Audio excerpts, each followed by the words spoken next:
Hello and welcome to the Game Theory Podcast. I'm your host, Sam Vicini. We're powered by CLNS Media. Today on the show, we have our good friend of the program back for the first time in I think what's been a month. It is Reags from over at Barstool. Reags had a lot going on in his life. He's recording the Fundamentally Sound podcast again for Thursday tonight with Ben Brust. You should go check that out as well. Reags, how's it going, man? You just got married 2 weekends ago. I want to hear about this wedding. I'm feeling very fat, which is, I know, not the most manly thing to say, but as I told you beforehand, I decided for shits and giggles to weigh myself this morning after going to an all-inclusive resort for the honeymoon, and I, for sure, put on some weight. It's a tough adjustment, man. It's a tough adjustment. Every day on the honeymoon, by 10 a.m., I had a drink in my hand. And not wearing a shirt. I lived J.R. Smith's life last summer for the week. And I love it. I need that life more often.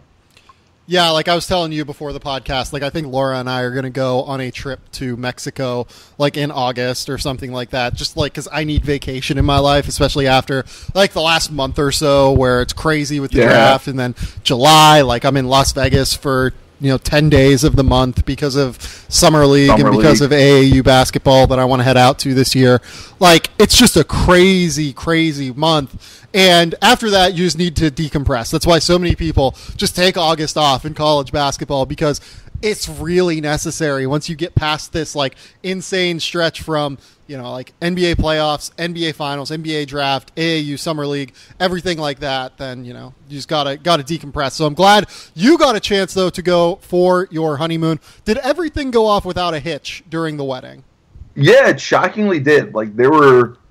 You always experience one or two minor things, nothing serious, or at least you hope for that. There's always one or two minor things. We experienced one or two minor things. Someone getting double billed for their hotel rooms, things like that, where it's just whatever, we'll take care of this when we get back.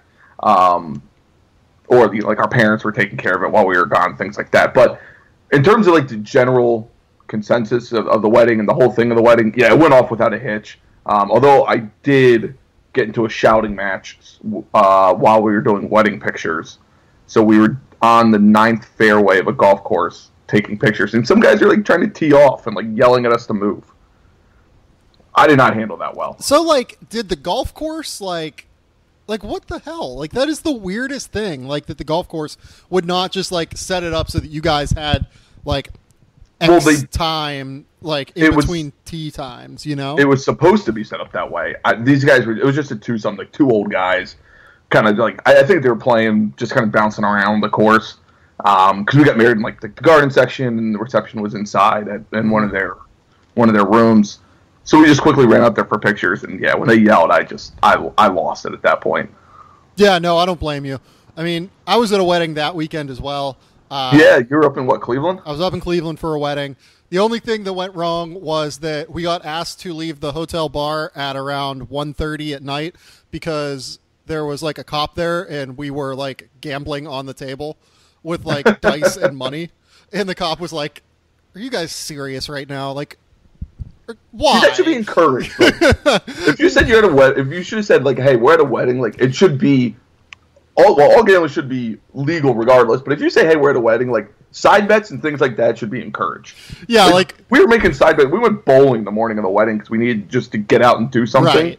We're making a bunch of side bets during bowling, and you do a bunch of side bets during speeches and things like that. That's what you need at weddings. Yeah, the cop was just dude, we could stop this for being an illegal gambling ring. So theoretically, we got thrown out of the hotel bar the night of the wedding for running an illegal gambling ring, which is a fantastic way for the groom's night to end, I feel like. Yeah, that's pretty good. That's a good way to end.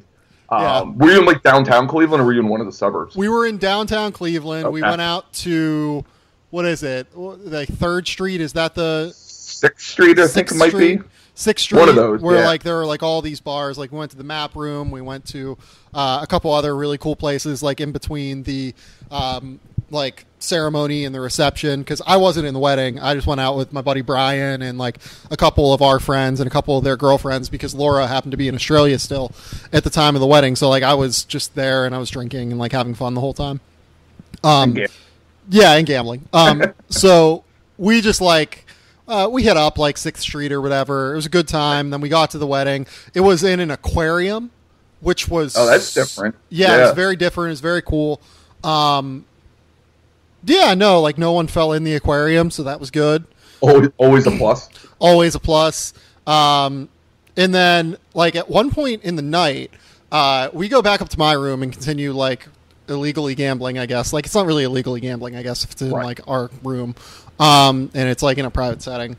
So we go up there, and there's, like, this random dude in like, my buddy and I's room, because my buddy, his girlfriend lives in Boston and had not been there. So there's like this random guy in our room, and he's saying like that he's the groom's husband or groom's cousin or something like that. And we're just like, okay, it's a little bit funky. So I like keep thinking for some reason, like in my drunkenness, that this guy's an undercover cop. And it turns out like his actual job is an undercover cop. Like he actually was there. He's the worst undercover cop ever. Yeah, like he was actually there to play dice with us and just like hang out like for his cousin's wedding. But like his actual job is undercover cop, and I nailed it, and I felt awesome about that. Yeah, if you can tell that, you're the worst undercover cop ever. Yeah, no, it's that was a funny event to like end the night on. And then like in bed by like 4 a.m. and then had to wake up by 10 and get to the airport in Cleveland. And then, you know, sat at the airport for forever at Cleveland just because I'm an idiot and booked my flight for 5 o'clock. But, you know, overall, a great wedding. You know, what else? What did you guys do? Like, where was your reception for this wedding? So it was we got married on a golf course resort, like back in our hometown. So literally everything was on site, like hotel on site, ceremony on site, reception on site. And even like I stayed on site. They have like they call it like the farmhouse, but it's just like this massive old house. Right. It has like 4 or 5 bedrooms, like a bar. So that's like where all the groomsmen hung out beforehand, got ready. Cause like it was like almost like a 3 Seasons room bar. Was that the place that you were like Snapchatting? Yes. Or, like it was like a just like open like bar area. Yep. That was where we all got ready. And like that's where I stayed all weekend.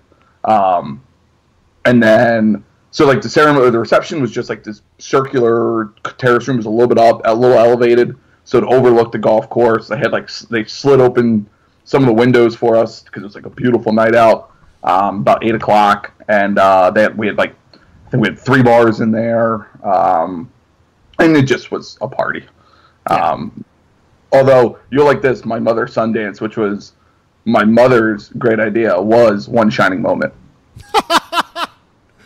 That is the most ridiculous thing I've ever heard in my life. It was perfect. Like, do you know how much shit you're going to get from Ben about that tomorrow, like tonight when you record the podcast?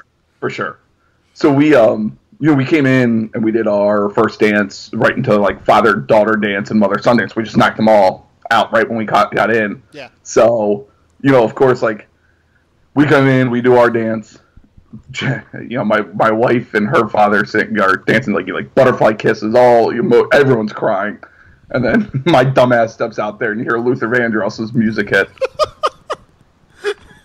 You're such a dumbass. That is fantastic, though. It was perfect. It was like, and the other thing, the groomsmen, the bridal party, all walked out to Round Ball Rock. Yeah. Yeah. That's fantastic. Like, I'm trying to decide, like, if I think that you have like significant like basketball related issues, or if that's just like fantastic in every way. Podcast listeners are going to have to like get back to us and say like, is this acceptable behavior at a wedding? Yeah, I mean, it was a big hit. Everyone liked it at the wedding. I love it. So it was wild though. So like it was nice, and like everyone had rooms at the hotel on the resort. So. And there's a bar there that we, even like when we go back home, my wife and I go back home in general, like we'll go out to that bar at night because it's like an indoor-outdoor bar. They'll have live music from time to time. So it worked out perfect. Like we all just kind of bounced right from the ceremony, right to the reception, right to the bar, and then just stumbled to where everyone's rooms were. Yeah, no, that's like the perfect way to do a wedding. And it like eased all of our minds too, because like, you don't have to worry about how people are getting to and from the wedding. Yep. You're not worried about, okay, did they make it back to the hotel in this city? I mean, we didn't where we got married. It's not like a huge city, but it's not a small one either. So it's like, okay, did they make it back? You don't have to worry about did they make it back to wherever they don't know in this city. Yeah, so whoever is getting married that I'm getting invited to their wedding, please just do it all on one site for my dumb ass. So I just know I can just stumble upstairs. That seems like the right move. Let's talk about the New York Knicks and just ruin all of the happy vibes that we just created from talking about fun weddings. I already have a week-long hangover hitting. This will just put the nail in the coffin.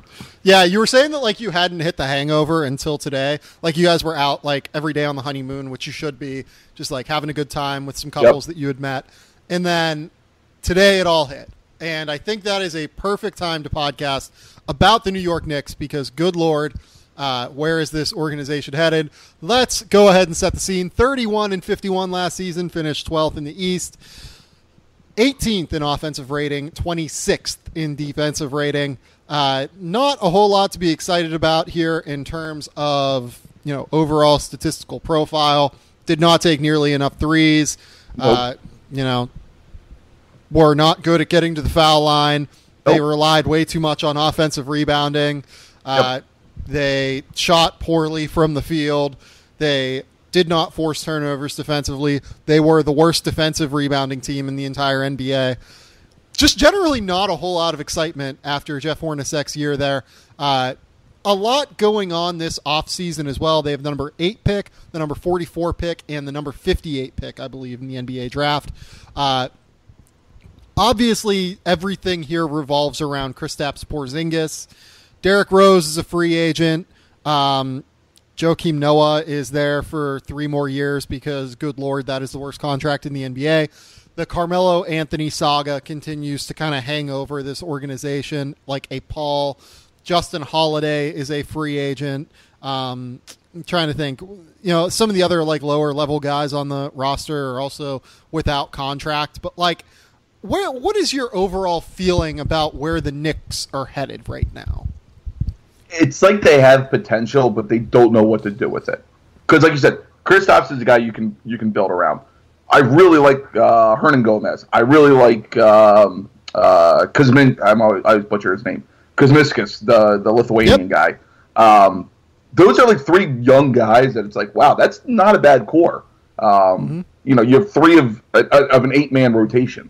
I'm not saying Hernan Gomez and Kuzmiskis are going to be stars, but if they're in your rotation, you're fine. And I really like what they bring. I'm a Carmelo stan. I think he's fine.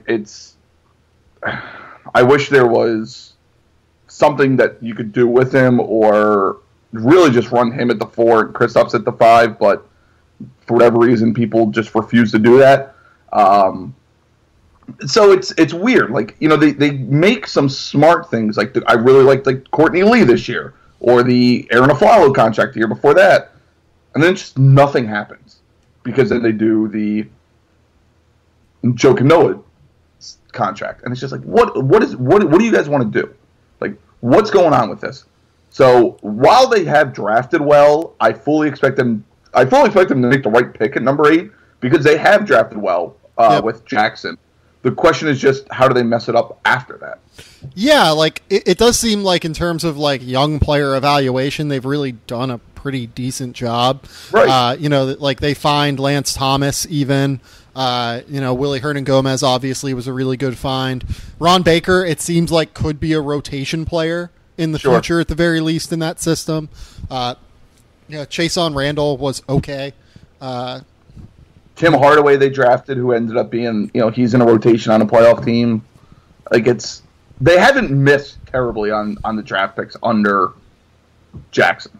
Yeah, and like Jaren Grant, like I think will be okay at some point. Yeah, I liked him when they oddly enough traded Hardaway essentially for him. Yeah, but they're just a mess everywhere else. Yeah, so like here's the issue. So they're at 31. They're a 31 win team right now. They performed basically as what their statistical profile kind of said that they would, and they are now stuck at $75 million this offseason. Like, they don't really have max cap space. Right. Like, they can, like, realistically probably find a way to do it. Like, if you trade Carmelo Anthony, that's obviously going to create a decent amount of cap space. You know, you can move Kyle O'Quinn, you can move, you know, Kuzminskis or Courtney Lee if you need to, or Lance Thomas if you need to.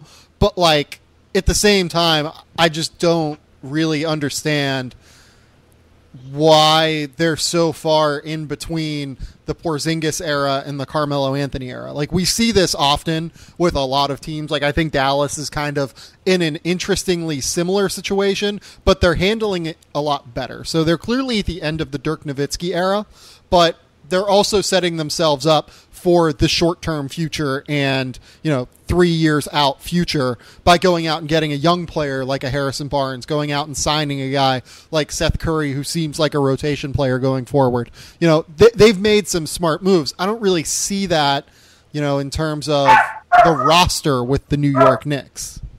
Yeah, it's because they haven't done anything, like you said, to help bridge that gap.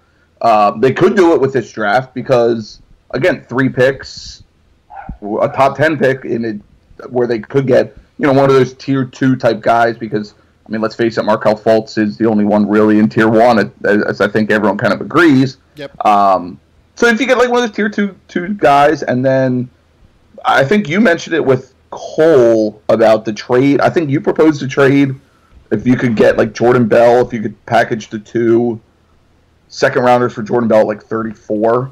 Yeah. I fell in love with that when I heard it.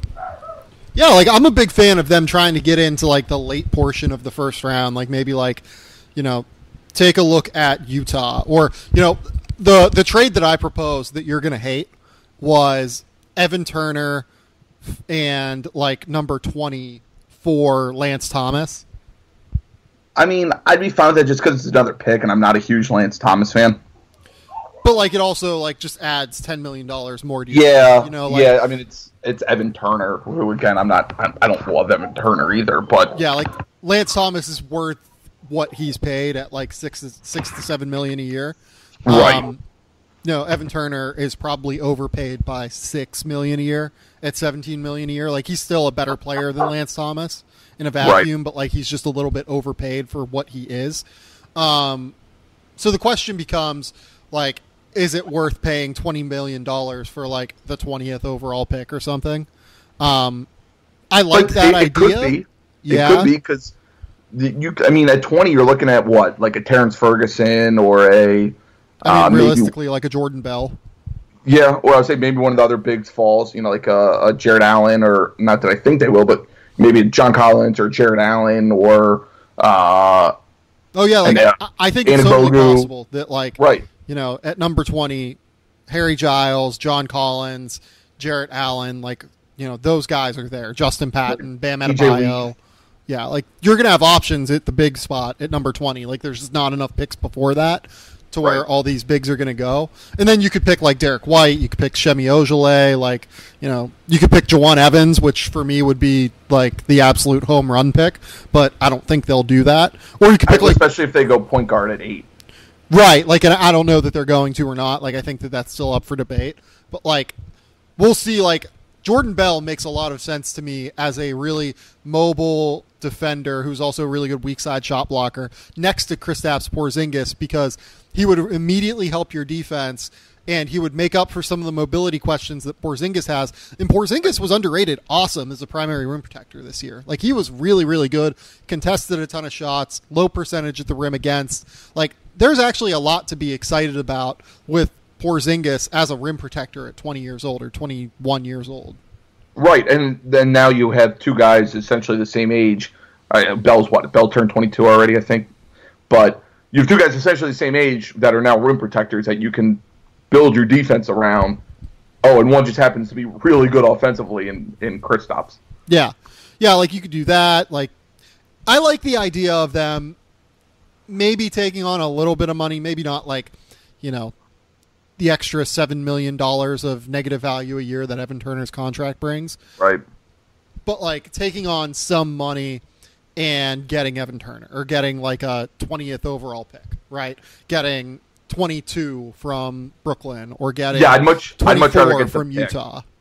Like, I'm one that let the Knicks just swing on as many picks as possible instead of taking like an Evan Turner. Now, if that's part of the deal, I understand, but load up on as many picks as possible and let's just see what happens. That's kind of my mindset with these guys. Yeah, and like if you can go, like I'm trying to think of like a Utah trade off the top of my head. To me, like they're in just such a funky spot right now because everything is so dependent on Gordon Hayward not going to Boston for them, which, you know, you talk to people around the league and the feeling does seem to be that like it's headed that way more than it's headed Utah's way. But which is shocking to me. Nothing's done until it's done, though. You know, like it is what it is. But like, I think that there are a lot of reasons why Gordon Hayward would see Boston as a better outcome than Utah. It would suck for Utah to be sure, but like, even if Gordon Hayward does re-sign in Utah, it's going to be like a 1-year deal, right? Like he's going to take that like 1-year deal with like the extra year option and try and make all NBA. Right.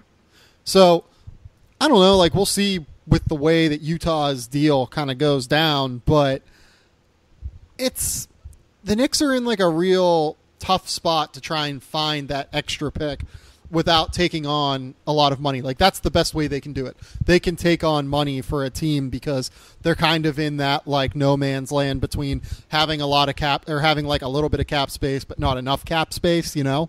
So if you can take on a little bit of money, I think it's worthwhile.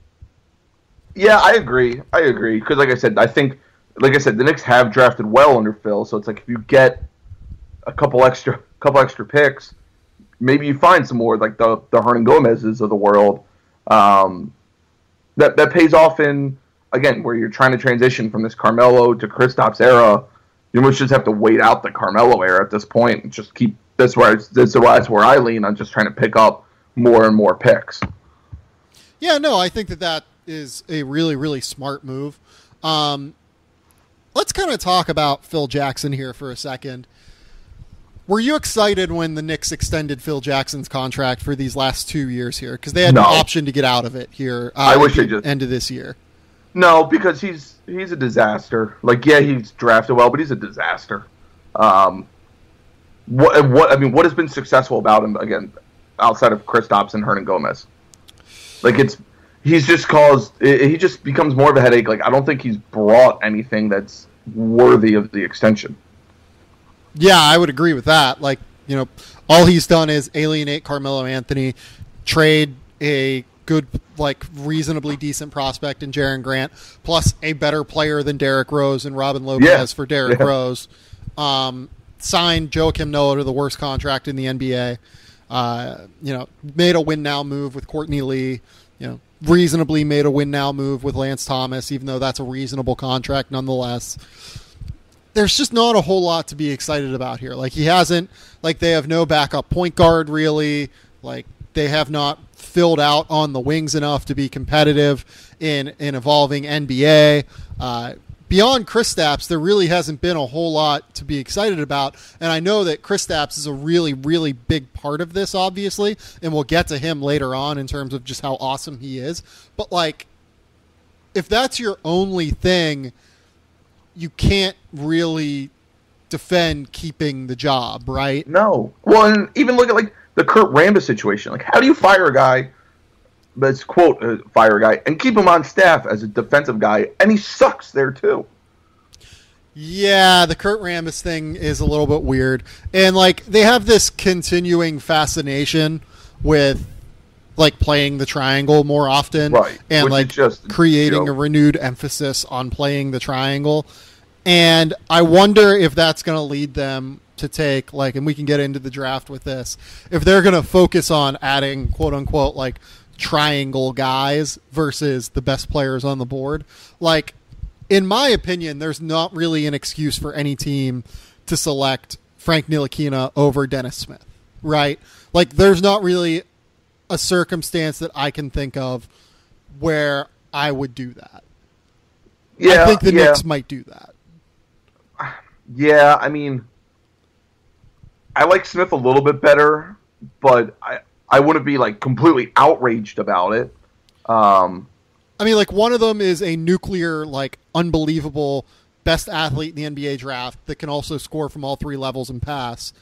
The other one is a really high-end potential defensive prospect that has very real athletic questions at a position where you can't have athletic questions. Yeah, it's just one of those. I just still see Frank's age and wingspan and all those like intangible type things, and it's enticing. Like, it's very enticing.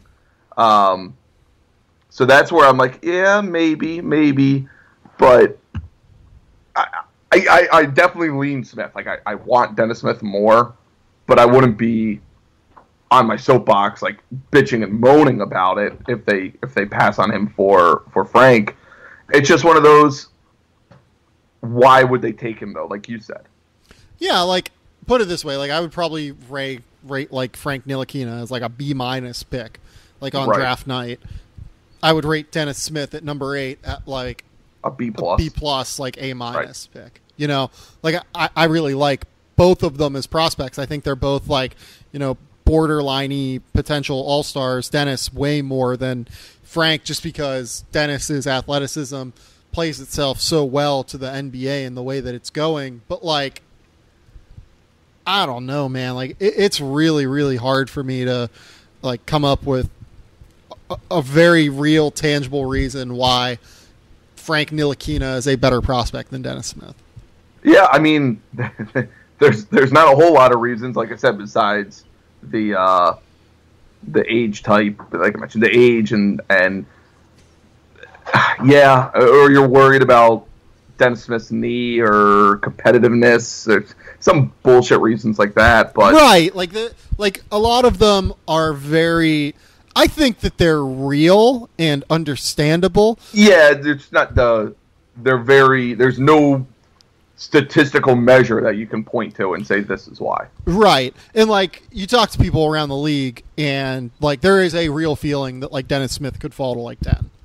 Which like, is ridiculous. Which is it's ridiculous, don't get me wrong, but like there's just like not a whole lot of trust in him for whatever reason. We'll see if that happens on draft night. Like this could be one of those things where, you know, teams are blowing so much smoke up each other's asses at this stage that like no one really knows what's going on behind closed doors. But at the same time, like I get what the concerns would be for a Dennis Smith. Right. And like I guess that another guy that really interests me for the Knicks is Malik Monk, right? Like yeah, that's an interesting one. Like you could theoretically bring in a point guard to play with Malik Monk that's a little bit bigger. And like if you could bring in George Hill at like, you know, $20 million a year, you'd have to like unload Courtney Lee on someone, give George Hill like $25 million a year, draft Malik Monk, and you're sitting there with like George Hill, Malik Monk, and Kristaps. And that's like a really fun roster that you might be able to convince like Carmelo Anthony, hey, stick around for a year. Yeah. You're going to get paid anyway. Maybe if Malik shows out rookie year, we can make a run. Right, and then maybe draft like a Monte Morris with one of your second-round picks. Yeah. He's what, like 6'3", 6'4"? Yeah, he's like 6'1" or 6'2", but like he's... Is he? I thought he was a little taller than that. Yeah, he's not real big, but he's very slight in terms of frame. Yeah. But like... I'm just trying to think of like the second-round point guards. Like, hey, you know, here's your backup to George Hill now, too, to you know, work under Hill. Oh, but yeah, so you have your backcourt now set. Right. Yeah, if they got Monte Morris, it'd be perfect. Like, he'd be a great backup point guard for them. Like, I think I have them in my most recent mock draft update taking Dwayne Bacon because, good Lord, they just need wings. Yeah. But, like, I would also understand a Monte Morris selection there. Like, I have Monte Morris going, like, 3 picks later, right? Right. I'm sitting there thinking, okay, you solidify your backcourt. You assume you solidify your backcourt now with one draft. And it's like, that would make me just smile from ear to ear as a Knicks fan. Yeah, and especially given the fact that, like, you can't really get a wing at number 8. Like, I don't think that Jason Tatum is falling to number 8. I don't think Jonathan Isaac is falling to number 8. Like, Josh Jackson's definitely not falling to number 8. No. So, not unless something serious comes out in the next week. Yeah. Which, you know, I would be pretty shocked about. Like, right.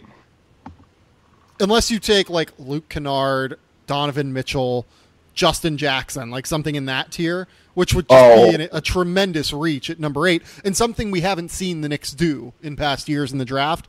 Like, no, they haven't really reached. They've just kind of taken who's there. Yeah, like they've been extremely competent during the draft, and I think that is to be commended. It's what happens after the draft that is going to be the major question. Right. I wouldn't be okay with Kennard or Mitchell there. I'd be more okay with them than Justin Jackson. Oh, if they took even Kennard or Mitchell, like I would probably rank that as like a D pick. If they took him over like Dennis Smith or Malik Monk or something like that, like, come on, you know? Yeah, I saw the Malik Monk thing today, and I got scared for a second going, okay, well, it's not a great fit at the moment, but you can make it a great fit. Yeah, like I can see something like that, sure. Which guy would you be happiest with? What guy do you want on the Knicks next year, like, no matter what? Like, it can be, like, someone falling, like, it can be, you know, whoever. I mean, like, what guy do you want at number 8? My dream is De'Aaron Fox falls, or they trade up and get him. I've done him from the get-go. I think he's... I just really love him. I'd be thrilled with that. If you assume he doesn't fall, because he seems to be the one guy that's rising each passing day. Man,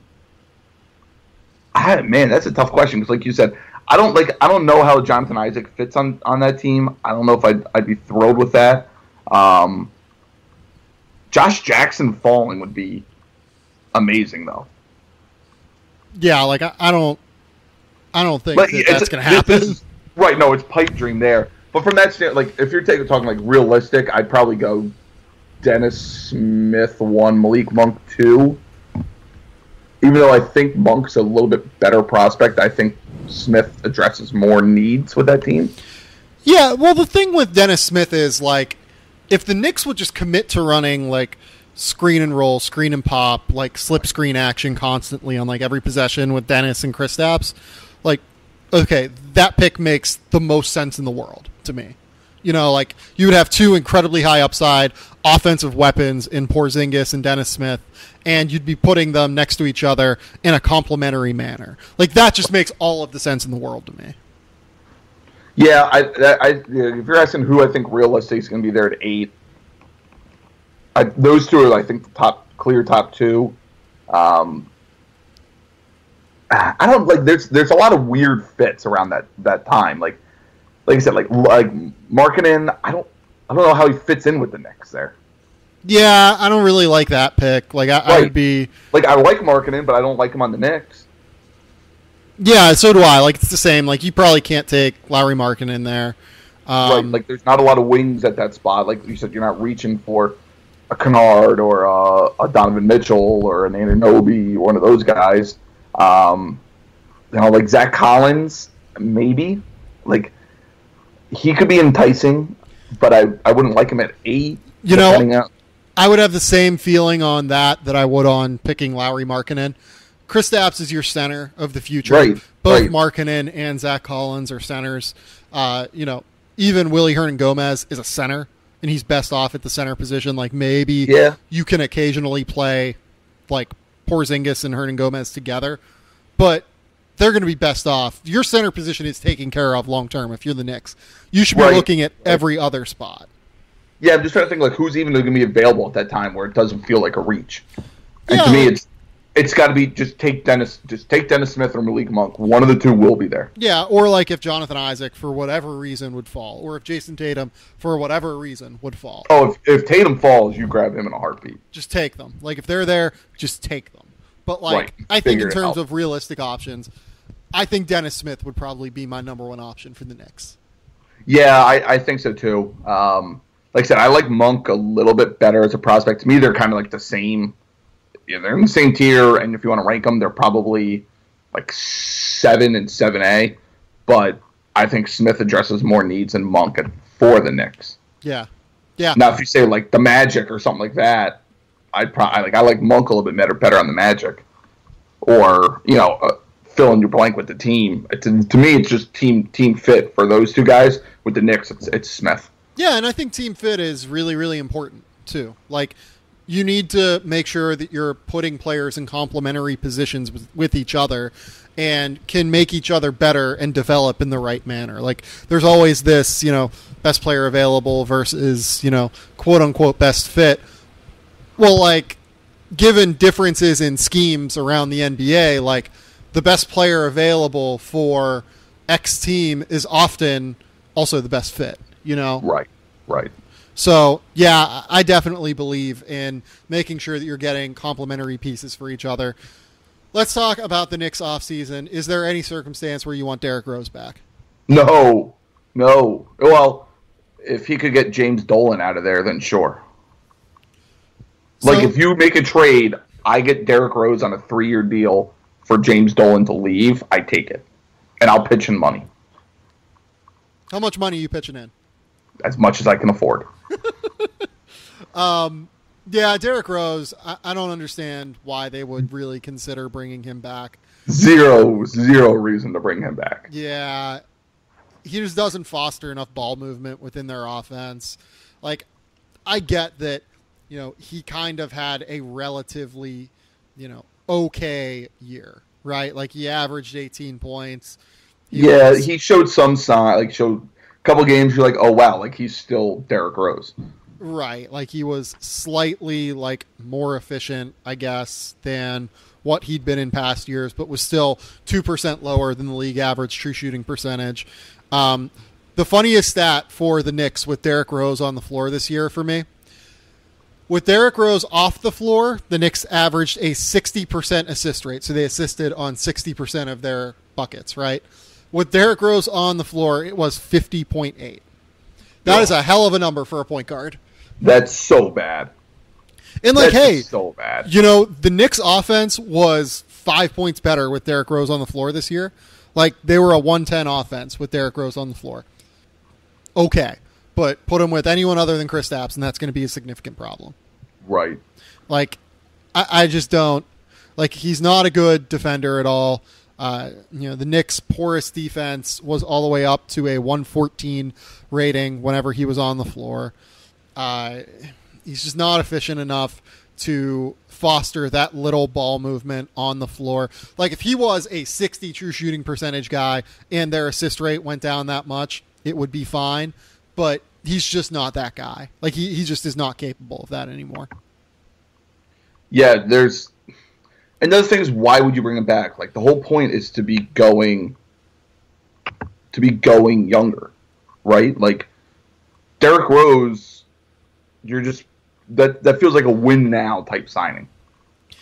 Yeah, it feels like a win now type signing, but like, for basically anyone, I don't know why you would sign Derrick Rose. No, I mean, he's not a great fit anywhere in the league right this second. Yeah, he can't shoot. He doesn't really pass it. Like, he's a backup point guard at this stage. Yeah, like, he's a guy that you're like, hey, we need points off the bench. Yeah. That's what he is. Well, let me rephrase. He's a bad starting point guard or a, potentially decent guy to bring off the bench. Right. Like, you want to convince him that he can be the guy off the bench that can just go get points. Yeah. Yeah, but no. I don't think he believes that. Yeah, and that's the problem. Like, is he willing to do that? I don't know that he is. In terms of Joakim Noah, like, at what point do you start thinking about stretching this deal? I'll take Derrick Rose back to get rid of him, too. Like, I think that you probably have to wait until after next season, realistically, to consider stretching him, which is just a disaster of epic proportions for the Knicks. I mean, I don't know what. There's no way out. Like, no team's going to accept this in any sort of trade, no matter how much money or how much salary cap room they have. It's genuinely a fifth of your salary cap, just tied down in an so bad stage. Like, he's just not a good player anymore. Yeah, no, he's not a good basketball player. Like, I don't. He brings nothing. He's just making money to stand there. Yeah. Or really sit there because he gets hurt. Yeah, none of that deal makes sense. Courtney Lee, do you think that he's a Knick next year? I'd like him to be. I don't think so, because I think he's one of those guys that a playoff team will sign. It's kind of a, hey, like you said, he's kind of that win now type signing. And I think you see a playoff team like, hey, we have a need, you fit that need. Why wouldn't you come play here? Yeah. And as a player, I don't know why you would stay with the Knicks. Yeah, well, I mean, like, he has 3 more years on his contract. Like, they would have to trade him, and I think there'd be a lot of teams out there that are willing to take on Courtney Lee for, like, $37 million over the course of the next 3 years. Right. But, like, you're also probably not getting back more that you're probably not getting a first-round pick back. You know, like, he's a valuable piece, but he's, like, essentially a, like, very even, like, asset value, right? Like, he is paid exactly what he's worth. He's going to take care of business. He's going to be solid. I don't know what to do with that. Yeah, but maybe you can get, like, a younger guy back. Yeah. You know, like one of those, not necessarily, I'm trying to, like, figure out, like, who would be, like, a good comparison to bring back. Like a second-round pick who's maybe a year or two in, you see a couple glimpses, and it's just like, hey, we'll just swap for him instead of, like, a first-round pick. So, like, if you're Portland, maybe you're willing to give up a first-round pick for Courtney Lee. Yeah, because they have 17 of them. Like, maybe, like, Evan Turner for Courtney Lee is the smarter move, right? Like, maybe it's Courtney Lee, maybe it's Evan Turner and, like, 15 for Courtney Lee. I mean, I'd be thrilled with that. I'd be absolutely thrilled with that. Well, it's not all that valuable, I guess, it'd be like Evan Turner and, like, 20 or 26 for, like, Courtney Lee. I'd still take that, though. I'd still take that, because that's where you can take, like, a Juwan Evans, like, depending what you do with 8, obviously. But if you take Monk at 8, again, you can take a point guard with either your first, second round pick, or if you trade up to one of the Portland picks, something like that. So it's going to be one of those, like, I would be thrilled. I would be absolutely thrilled with that. Yeah, like something like that makes sense. Like, it would save Portland a bunch of money in luxury tax. It would like, you know, give the Knicks a player in Evan Turner that Phil Jackson seems to like for the triangle, right. Which, you know, whatever. But they'd also get a first round pick. Wings. Like, just load up on wings. Like, maybe you take Monk at 8, and maybe you take Terrence Ferguson with that Portland pick if he's sitting there, and you take and you get Evan Turner. Just load up on wings and hope 2 of them hit. Yeah.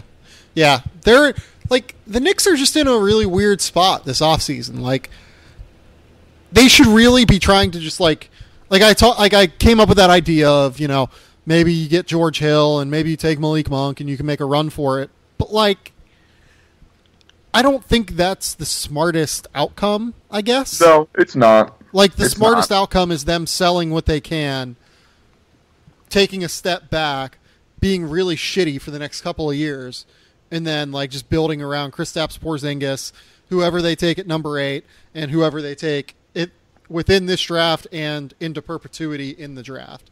Because you're trying to build around your 21-year-old star, not your 32-year-old star, and not your, 80-year-old general manager, president of basketball ops. Right, like, the other things, they don't have to be shitty for long. Like, if they hit with 8 and you have Kristaps, like, you just have to suck for, like, 2 years.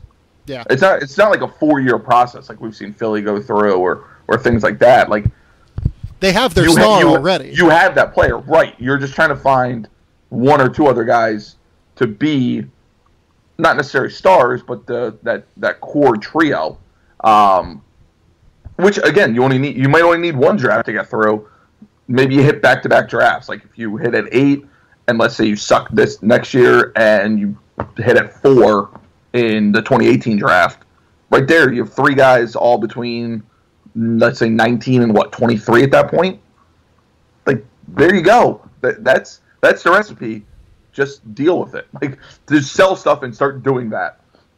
So, let's kind of talk about Porzingis here real quick. Porzingis, you know, there's all the talk that he's not happy with the organization. Like, where are you at with that? I don't blame him. Like, I absolutely do not blame him. You know, they fired, like, his favorite assistant coach, a guy that, like, went out of his way to be there for him and I think what the higher ups in the Knicks organization forget, this kid is not from America. Like, this is still a foreign young kid coming over to America and adjusting to life in New York frickin' City. So it's you kind of have to play to him a little bit. Like, this is your star. I do not blame him one bit, because I think he knows that they should be building around him, and they aren't. And I could see where that's frustrating. Do you think that it matters that he's upset? Yeah, because it's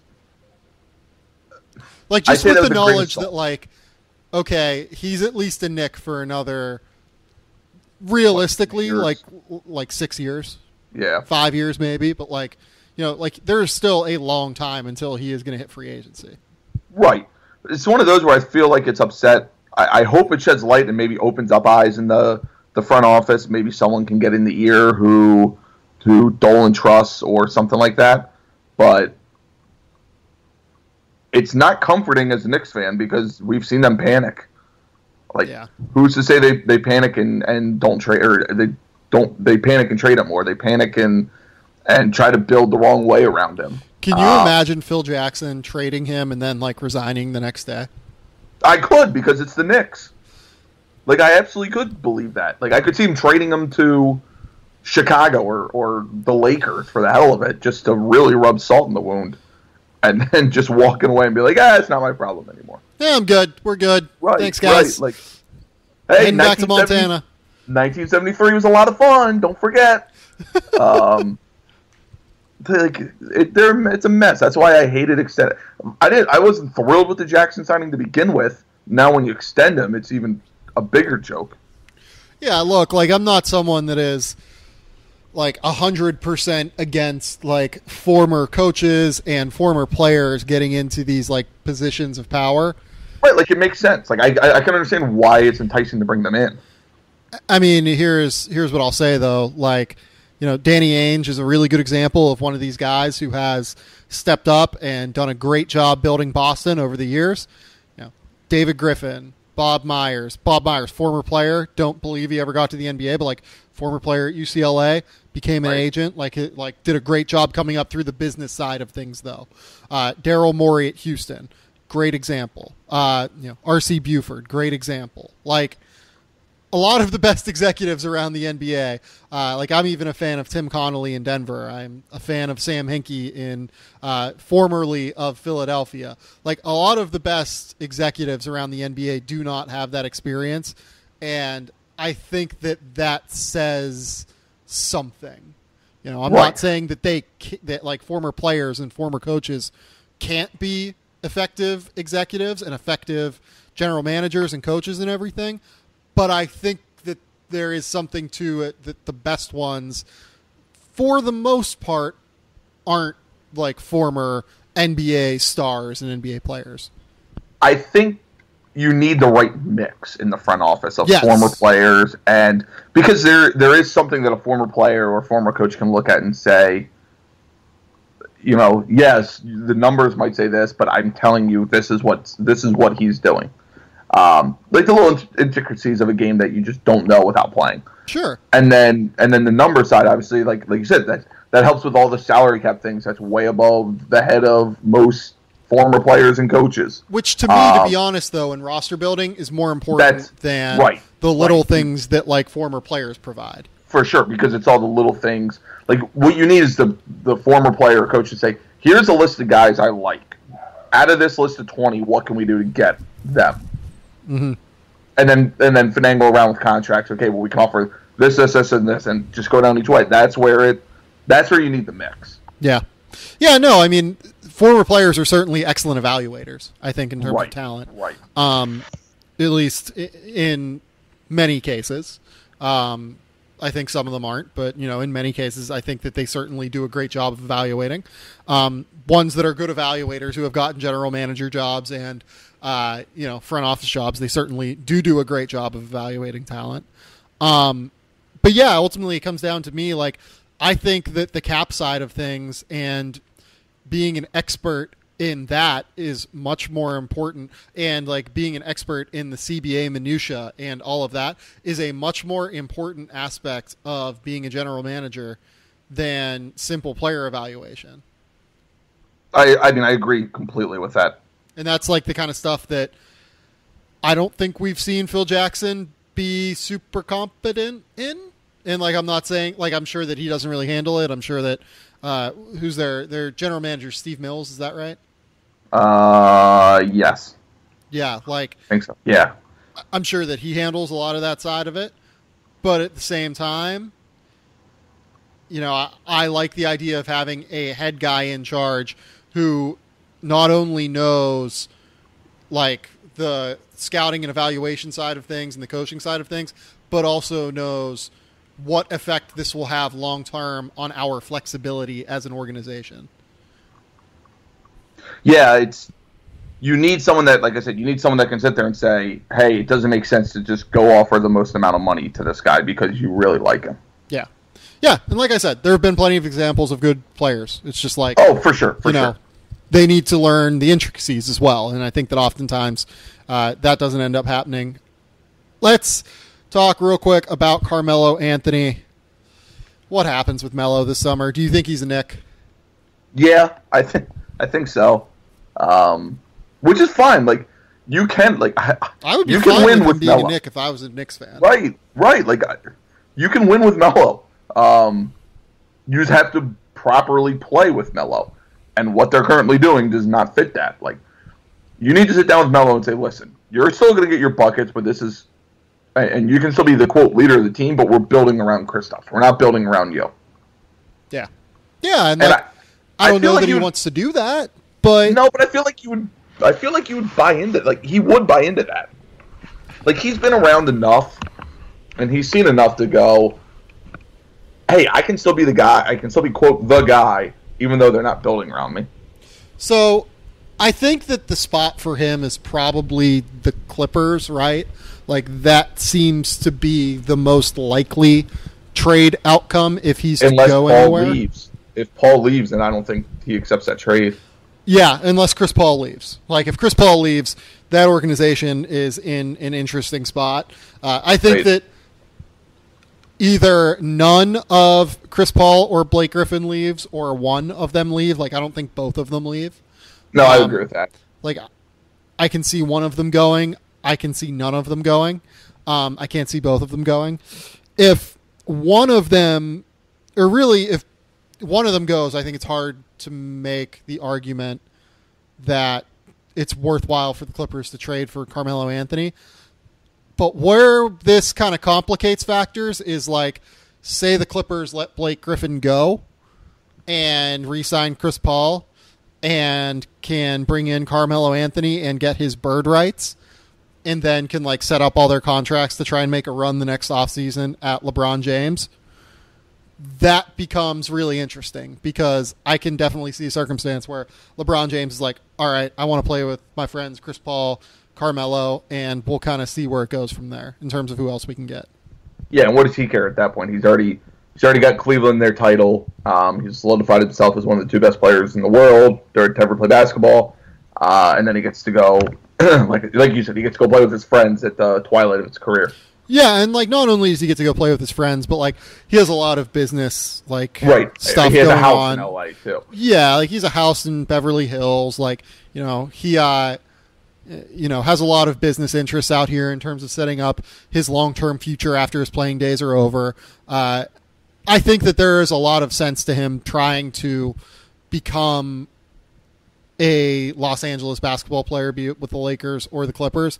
And the Clippers, by trading for Carmelo Anthony, kind of could put themselves in the power position to get LeBron James if he was to decide to make that move. You know, it's also speculative, though, at this stage of the process. Like, you do talk to people in basketball circles, and they're like, yeah, like, LeBron, we kind of think that he's not long for Cleveland. But I think it's going to be hard for him to leave Cleveland, too. You know, like, after all of the public pressure, they would kind of come with a decision like that. Even though he got them their title, like, it'd be tough, I think. I think this one would make a little more sense. I think most fans more fans than the first time would go, okay, you know what, that's fine, it makes sense.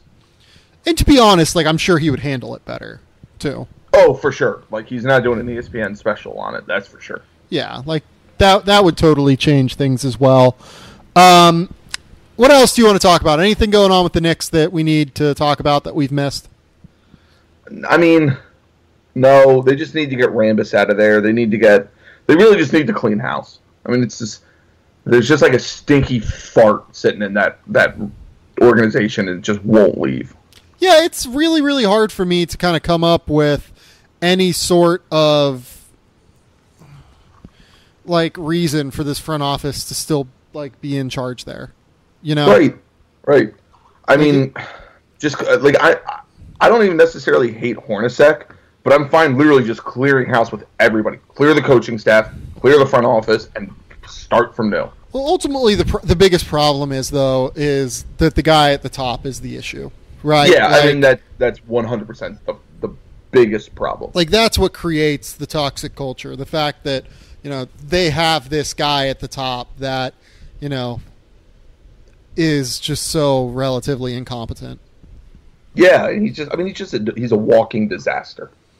It's the best way to describe him. Like, he's a kazoo blowing disaster. We should have a Kristaps appreciation moment too, real quick. How goddamn good is Kristaps Porzingis? He's so good. He's so cool.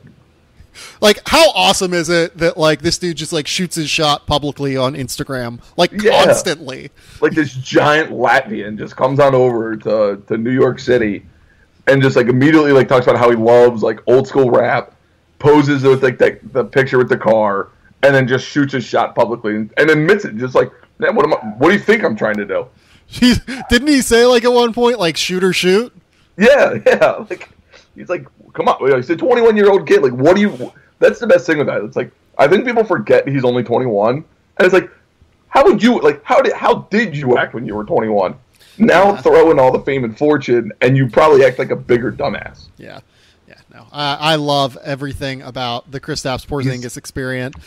Yeah, like, and he's getting better. That's the thing too. He's getting better. Like, from year 1 to year 2, he got better. Yeah, like, he's not only like he's an awesome human being. Like, I can say that having, like, talked to him for, like, you know, a decent, reasonable amount of time in my life. Like, he is an awesome human being, like, that genuinely cares about getting better, like, within the course of his career and becoming, like, a superstar. Like, that stuff really matters. Also, he's getting way better. Like, there are still some issues defensively, right? Like, he still doesn't move quite as well as what you would hope for. Right. Also, but he improved, like, rim protection. Like, he's just doing those little things. Yeah, like, he made a massive improvement this season as a rim protector. Like, I have the numbers up right now. So, like, he contested 16.5 shots per game this year at a defensive field goal percentage against of 42.2%.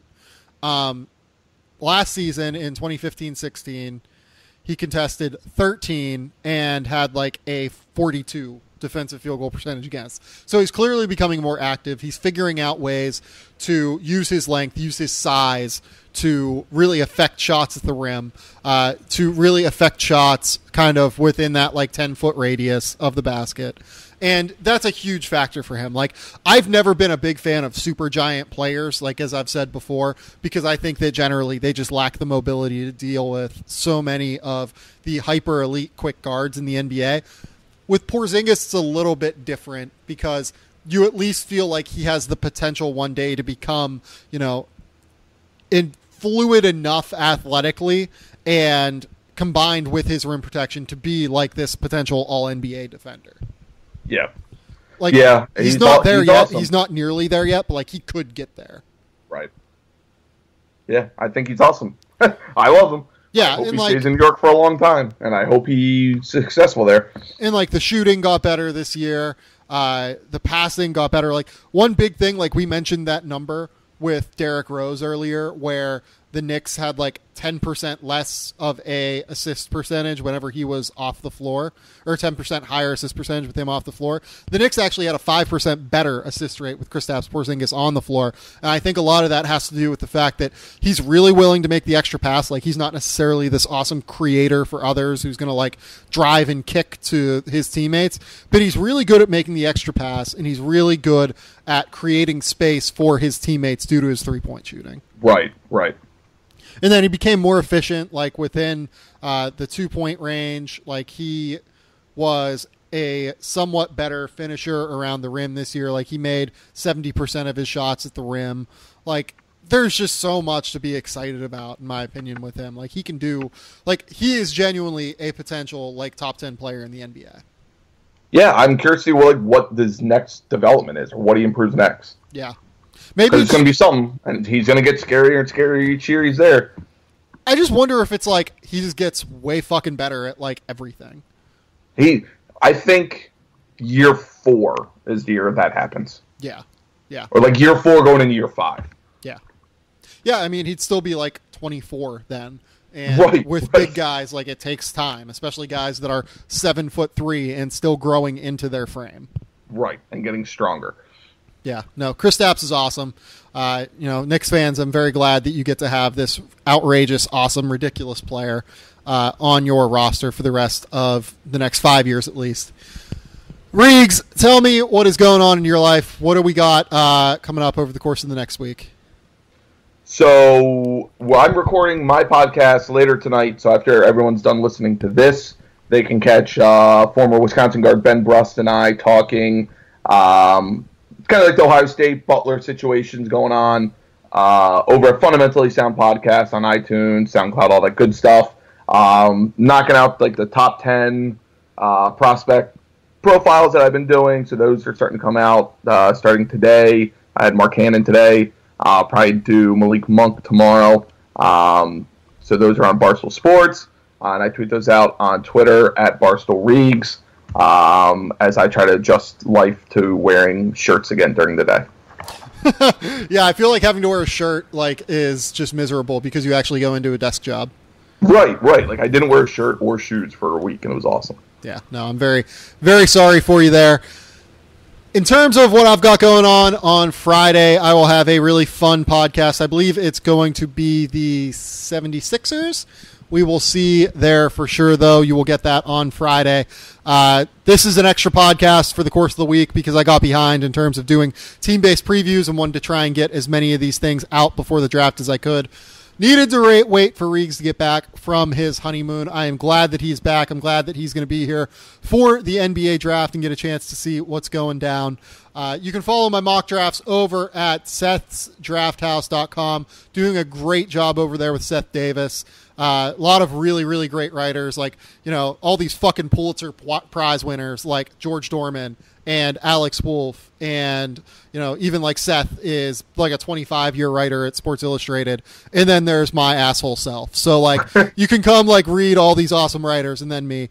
Over at Sporting News, I'm going to be doing like what I would consider a grade A mock draft for every team. I'm going to do my final top 100 player rankings. We're going to have a lot of really great content over there coming up over the course of the next 8 days. Vice, I'm going to have something on Thursday on two-way contracts and the effect that they will have on the NBA draft this year. So, keep it locked here. It's that time of year where my life just becomes a living hell. And I do it for you guys. So thank you so much for listening. Reags, it's good to have you back this side of, I guess, is it the border? Is it like, where were you? I was in St. Lucia, so I'm up from the Caribbean. Yeah, so it's good to have you back on this side of the equator. Is St. Lucia really on this side of the equator or the other side? I don't know. I think it's on this side. Shit. So it's good to have you back in the country, on the continent. I was allowed back in. That's all that matters. You were allowed back in. I really know my geography, as the listeners can tell. This has been the Game Theory Podcast. Please remember to rate, review, and subscribe to the show on iTunes. It really helps us boost our ratings and get a lot of momentum heading into the NBA draft and NBA offseason. Remember, follow Reags over at Barstool. Does a great job over there. And until next time, we're powered by CLNS Media, and we will talk soon. Bye.